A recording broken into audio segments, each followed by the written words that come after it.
Wrestling matches are scripted and therefore to some extent, the performers know what to expect in the match and can prepare themselves beforehand.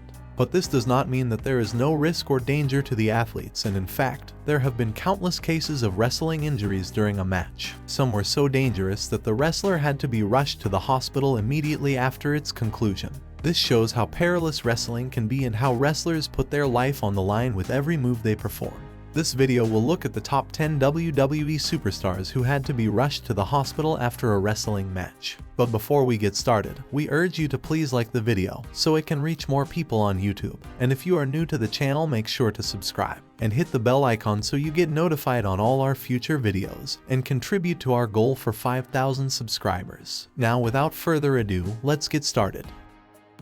Number 10. Wade Barrett. The winner of the first season of NXT, Wade Barrett was always thought to have a bright future in the company. Combined with his push as the leader of the Nexus, going up against top stars during his main roster debut, fortified him as one of the best heels at the time. However, his career trajectory didn't move quite the way anyone hoped, as he fell from main eventer to mid-carder to jobber. Another factor that played into his poor WWE career was the number of injuries he had sustained during his run with the company. One of the most notable injuries that Barrett suffered would be during a Battle Royal main event on the 20th of February 2012 on Raw, to determine an opponent for CM Punk, the WWE champ at the time. In one spot during the match, the Big Show threw Dolph Ziggler to the outside of the ring. The other superstars outside, Barrett and Truth, were supposed to catch Dolph. However, Barrett caught Ziggler at an odd angle and then proceeded to land hard on the floor, where he had dislocated his left elbow and was in excruciating pain.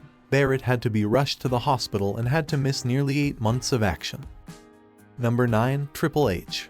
The May 21st episode of Monday Night Raw of 2001 featured one of the best matches in the show's history. The main event of the night was a tag team match between the teams of Stone Cold and Triple H versus the team of Jericho and Chris Benoit for the tag team championship.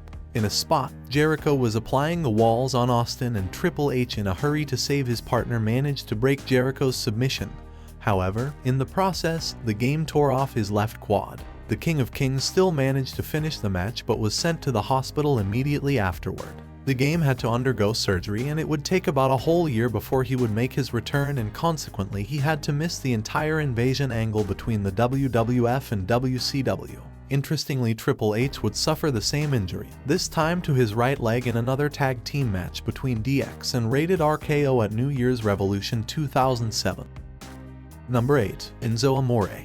Enzo Amore was never the best in terms of wrestling ability, but his mic work made him go over with the fans. Enzo and Cass had amassed quite a following during their time in NXT, and the fans were excited to have them on the main roster. The duo finally made their debut on the main roster during the 2016 pay-per-view of Payback, where they would compete in a tag team match against the Vaudevillains. During the match, Simon Gotch threw Enzo towards the ropes, where Enzo's head collided with the mid-rope and then landed hard on the ring mat as he fell outside. Enzo was limp moments after the disaster and had to be stretchered out and brought to a hospital, where he was diagnosed with a concussion. Thankfully, nothing serious came from it, and he returned back to work after a while. Number 7. Darren Drozdov. This tragic incident took place about 20 years ago, which ended the career and nearly the life of wrestler Darren Drozdov. Droz was a football player who had to give up his helmet due to a knee injury, and so he decided to join the WWF at the time. Droz went through a few gimmicks, and after a few different acts here and there, he was put in a tag team with Prince Albert. Though the pair remained more of a mid-card act, they were over with the crowd. Who knows what direction Droz's career would have taken if not for the unfortunate incident that befell him. On October 5, 1999, the WWF were taping an episode of SmackDown along with an episode of Sunday Night Heat. One of the matches for the night was Droz vs D'Lo Brown for the European Championship in a dark match before Heat. As per the match setup, D'Lo hit his running powerbomb on Droz, a move that the athletes had performed many times previously. But tragically, this time Droz landed directly on his head and broke 2 of his vertebrae. Droz was left paralyzed from the neck down. Since then, he has regained some movement in his upper body and arms, but still requires 24-hour in-home care as well as multiple medications daily. Droz was still employed by the WWE after the injury as a writer and columnist, but this incident truly emphasizes these words in wrestling: one wrong move can change everything. Number 6. Joey Mercury. Matches which feature foreign objects such as steel chairs, tables, and ladders are more prone to cause serious injury to the wrestlers, as the performers are required to be more vigilant and careful of themselves as well as their opponents while using these objects. An ominous example of this would be the 4-team ladder match for the WWE Tag Team Championship at Armageddon 2006. The match had a spot where Hardy would jump from the turnbuckle onto a ladder which would catapult and hit the duo of Johnny Nitro and Joey Mercury on their face. Spots such as these where wrestlers are hit on their faces with objects are not unusual, but what actually happens is that the superstar pulls up their hands in time to avoid any damage to his face. While Nitro was able to shield his face from damage, unfortunately, his partner didn't put up his hands on time and the ladder collided directly with his face and broke his nose. Mercury was bleeding profusely and was taken to a nearby hospital where he had to get about 30 stitches to close the laceration. Joey would later mention that his nose was fractured in 4 different places and that the pain he felt was excruciating. Thankfully, he made his return a few weeks later and his injury was even incorporated into an angle while feuding with the Hardy Boys. Number 5. Jeff Hardy. Jeff Hardy is well known in the wrestling world as a daredevil and a risk-taker, and because of his high-flying moves and charisma he is a favorite among the WWE Universe. Though Hardy has managed to get out of many stunts unscathed, his luck ran out on the Hell in a Cell pay-per-view of 2018 against the Viper Randy Orton. While the match did feature some eerie spots such as Orton using a screwdriver on Hardy's ear, the incident would occur when Jeff fell from the top of the cell directly onto a table. Orton pinned Hardy immediately to end the match and Hardy was rushed to a hospital. Reports even came in that Hardy was coughing up blood, but fortunately nothing came from the incident, and the charismatic Enigma made his return soon after. Number 4. Eddie Guerrero.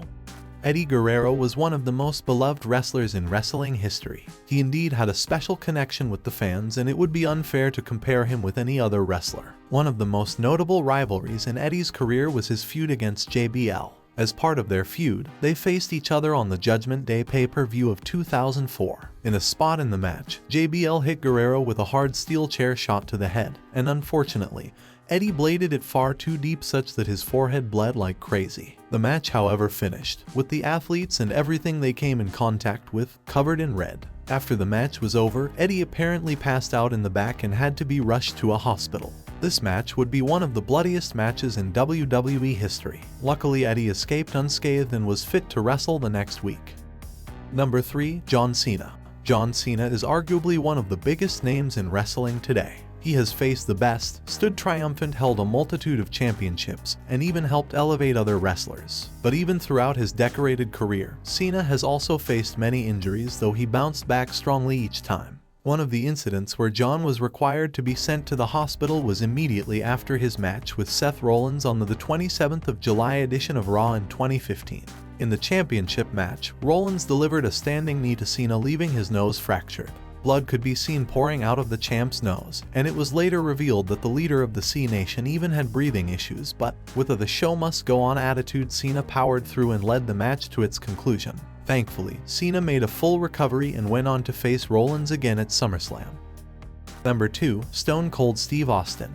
The legendary career of Stone Cold Steve Austin cannot be compared to any other wrestler. Austin was the main catalyst of the WWF and helped the company's popularity skyrocket in the Attitude Era. Austin has suffered from his fair share of injuries during his pro wrestling career, but there was one such injury where it could have been it for the Rattlesnake. In a match against Owen Hart at SummerSlam 1997, Hart reversed a move into a tombstone pile driver, but Austin's head was below his torso for the move to be executed safely, resulting in his head crashing down onto the ring mat. Stone Cold was left paralyzed for about a minute, and Hart tried to play heel tactics to stall for time, and as Austin regained some movement, he pinned Hart with one of the poorest roll-ups of all time, to conclude the match with its desired finish. Though Austin did go on to become one of the biggest wrestlers in history, his injuries did in fact catch up to him and he had to retire earlier than anticipated. Number 1. The Undertaker. Wrestling fans all over the world went into shock as The Undertaker's streak ended at WrestleMania 30. Furthermore, fans noticed the match with Lesnar was not up to the mark compared to the Dead Man's other WrestleMania matches. Little did they know at the time that The Undertaker had already faced a concussion early on in the match and had no clue what was going on, yet he somehow managed to finish the bout. Post-match, the dead man had to be rushed to the hospital as he was so severely concussed that he could not even remember his own name until 4 a.m. the next morning. When Taker was rushed to the hospital, Brock, Heyman, and even Vince had tagged along with him, with Vince leaving Mania 2 hours before wrapping up. Just goes to show how much McMahon cares for the dead man. That's it for our video of the top 10 WWE superstars who had to be rushed to the hospital after a match. If you liked the video, make sure to hit the like button and share it so that it can reach other wrestling fans. Also, if you're new here, make sure to subscribe so that you are notified on all our future content. That's all for now, and we hope to see you again in our next video.